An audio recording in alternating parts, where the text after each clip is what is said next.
Hello and welcome to my little corner of the internet. My name's Kelly and I created this channel so that I could have a place to talk about my thoughts, my opinions, and basically anything else that I want to put out there. So if you're watching this, thank you. Thank you for watching. For our first video, I wanted to talk about something that's been on my mind a lot lately, and it's weight loss surgery. Looking at me, you're probably thinking, oh, she's thinking about having it done. No. I had it done in 2016. Can you tell? Can you tell? I look good, right?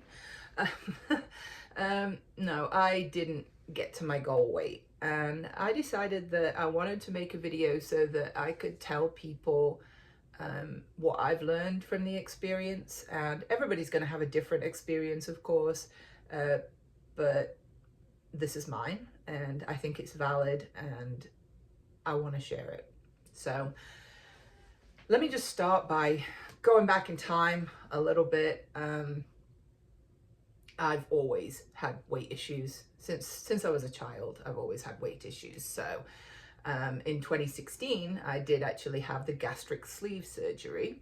And yes, I should have lost more weight by now. I have actually lost quite a lot of weight, but I'll tell you more about that. So the first thing for anybody who's considering weight loss surgery or any kind of surgery really, you do need to speak to your doctor, medical doctor. I'm not giving medical advice here, nothing like that. This is just my experience and what I've learned from it. So what I want to share is that it's so important to understand what got you to a situation that you considered weight loss surgery in the first place. And what I mean by that is, how did you gain the weight? You know, were you just having large portions, or were you, like me, an emotional eater? Because I have struggled with that my whole life. I feel sad, I eat. I feel angry, oh, I eat. I feel bored, I eat. All of the things. I could just answer that to absolutely anything. I like food. Food tastes good.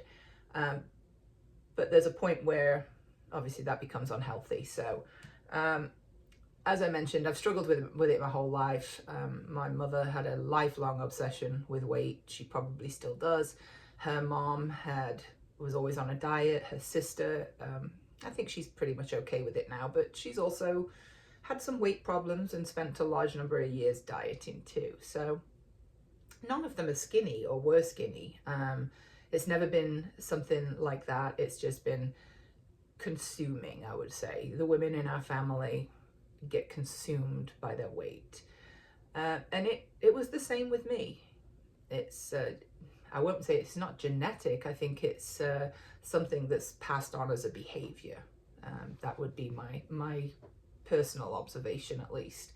Now, by my teens, man, I'd been to Weight Watchers, Slimming World. I'd done calorie counting, starving myself, you name it. I'd tried everything. And I'll tell you, kids are mean. Kids are mean. They could come up with some creatively nasty names when I was in school. They don't bear repeating, but needless to say, I didn't have the greatest sense of self-worth or anything like that. And by the age of 17, I was on antidepressants. What I was also doing was binge eating, hiding food, and taking laxatives and vomiting, making myself vomit. I did get an official bulimia diagnosis back when I was 18, and I struggled with it into mid-20s, I would say, at least. Now, that being said, I did manage to, it's kind of like being an alcoholic. They tell you that once you're a bulimic, you're always a bulimic, but I haven't actually done any of the binge purge type of thing since my early 20s, no, mid-20s. I'm 46 now, so it's probably been 20 years. Anyway, little bit of backstory. My parents divorced when I was 15, and my brother and I stayed with my dad, which was great actually, because he was so easygoing. I mean, he was at work most of the time and he had absolutely no idea that I was struggling so much because I didn't tell him. You know, this is not the kind of thing that girls talk to their dads about. They just don't. You know, I would stand in front of the mirror and be like, oh my God, I'm so ugly, I'm so fat. Nobody could ever love me. That's what I thought. That is the opinion that I had of myself, and it didn't lead anywhere good, of course. You know, skipping through my 20s in a series of ridiculously toxic relationships that are a story for another day. But by the age of 29 anyway, I was finally living for the first time by myself. I had a little council flat, which is, I guess, similar to what we call in the US, we'll call it Section 8 housing. And I had my own kitchen. I know that sounds so minuscule of a thing, but nobody was telling me what to do, what to eat. Nobody was watching me. Nobody cared. I could go to the grocery store, buy my own food, go in the cupboard and get whatever I wanted. You know, if I wanted to fill my cupboards up with junk food, there was nobody to tell me I couldn't or shouldn't. There was just nobody. And whilst you might think that would be where I gained the weight, that's actually where I lost weight, because I had all the control over it, I guess. I don't know. I don't really know. I'm still in my learning journey, learning about myself, but I lost weight and I started fitting into smaller clothes and thinking that maybe one day I might be normal. And it was about that time that I met Toby, who would become my husband and is still my husband. Spoiler alert, still married. He still puts up with me and I him. He snores. Anyway, I can't pretend that we've got a conventional love story because I might have hinted to it already a couple times unintentionally, but I was born in the UK. The accent probably gives me away there, but I now live in Florida. So we don't have a conventional love story at all because he's American and our story involved a lot of dealing with the US government and immigration. So again, a story for another time, but it is still our love story, and I don't really know where I would be today if it wasn't for him. He has saved me more than once. And on my 32nd birthday, yes, I married him on my birthday because, let's be honest, men like to forget anniversaries, and this way he'd be in double trouble. But it was a really nice outdoor ceremony, and I had the big poofy dress and just close family. And honestly, I felt like a princess on that day. I really did. It was phenomenal. And I'll put a picture in here somewhere of it. But it didn't take long after that before the loneliness of being in a foreign country started to affect my mental health. And just like before, I found comfort in food. And there was no one to judge me because Toby was always really supportive and he loves me no matter what. So I ate, and then I ate, and I ate some more, and I didn't vomit because I didn't want him to hear me do that. And I certainly didn't take the laxatives because, oh my goodness, you know, women don't poop, do they? If I knew now what I knew then what I know now. Anyway, but I didn't, so I gained weight. It was slow at first, and then I had my son in 2011, and I was never diagnosed with postpartum or anything like that, but I also never really told anyone just how bad I was struggling, and so how could they know? I took my pills, and I worked, and I slept, and my weight climbed and climbed, and my relationship with my husband and my son deteriorated, and suddenly I was 396 pounds. I'll find some photos, I'm sure, to put in here of maybe what I looked like at that time. And I don't recognize myself. It's scary when I look at that and realize that I was so lucky not to have developed diabetes or any number of other illnesses. I did have sleep apnea when I was tested, and for a while there I had to wear a CPAP machine while I was asleep. So it was at this point that I decided that surgery was my answer, and at that time I was fortunate enough to have insurance that would cover it. So because in the US, you know, we have insurance, so I figured anyway that I couldn't overeat if I just didn't have a big enough stomach to fill, I guess is, you know, layman's terms, because that would be impossible, right? wrong. There's ways around everything when you try and find them hard enough, and I'm not going to tell you what they are because that's not what this is about. But in 2018, my brother passed away from cancer, and my world completely collapsed.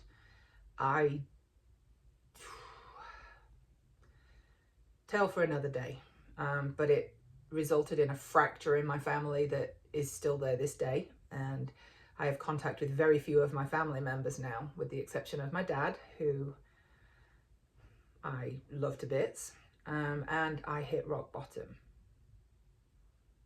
I thought I knew what rock bottom was before that, but I didn't. And I remember laying on my bed one day thinking that my husband and son would be better off if I was dead, and that it should have been me who died and not my brother, because he was so handsome and so popular and the exact opposite of me, and now he was gone, and how could that be? I should have gotten therapy. I didn't back then. I'm in therapy now. But what I learned when I was climbing back out of that horrible place was that I'm actually not worthless, and my life does have value. And if you're watching this and you need somebody to tell you today, your life has value too, and you're not worthless either. No matter what you tell yourself when you look in the mirror, you are worthy of love. And that's about as cringy as I'm going to get here. But I also learned that surgery can't and does not provide a cure for emotional eating. It's a tool that can help you if you use it correctly, but you'll still be able to eat your emotions, which is something that I still struggle with. As of today, I weigh 250 pounds. So I've lost almost 150 pounds, but my ideal weight is supposed to be 185. However, I just don't get on the scale every day now. I certainly don't define my worth by the number that I read there, although I still do want to reach 185. I do want that, but it's not the only thing in life that's important. My health is important, and that includes my mental health. So I have good days and bad, and it is okay to have bad days, but just know it doesn't have to be a bad week. And it's okay to do things at your own pace. It's also okay to love yourself the way that you are today, without waiting for the weight that you think is worthy of loving yourself at. You're worthy right now. And that is something that I wish somebody had verbally said to me before I had the surgery, because I'm not sure that surgery was needed for me. I think I could have addressed some of my emotional issues and perhaps solved it. As that time living alone in my little council flat proved, I could have done it. I would have had a lot further to go, but I wouldn't have permanently altered my digestive system, which comes with its own set of challenges, in order to lose weight.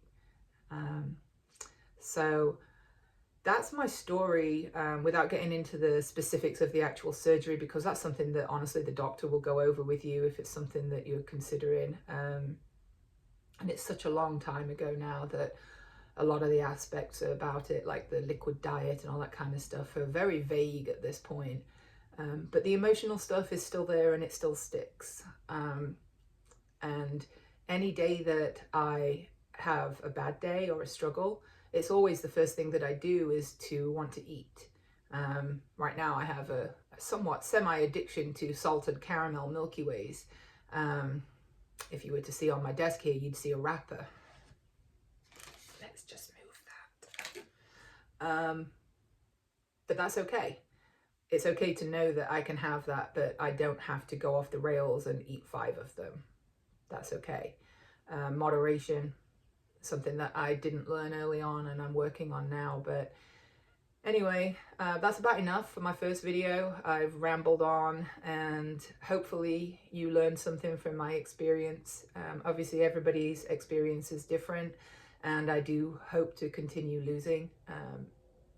But I just want to encourage anybody that is wanting to have this procedure done to please consider therapy if you do have any kind of emotional issues around your eating, because you will get value there, I promise. And that's all from me today. Bye.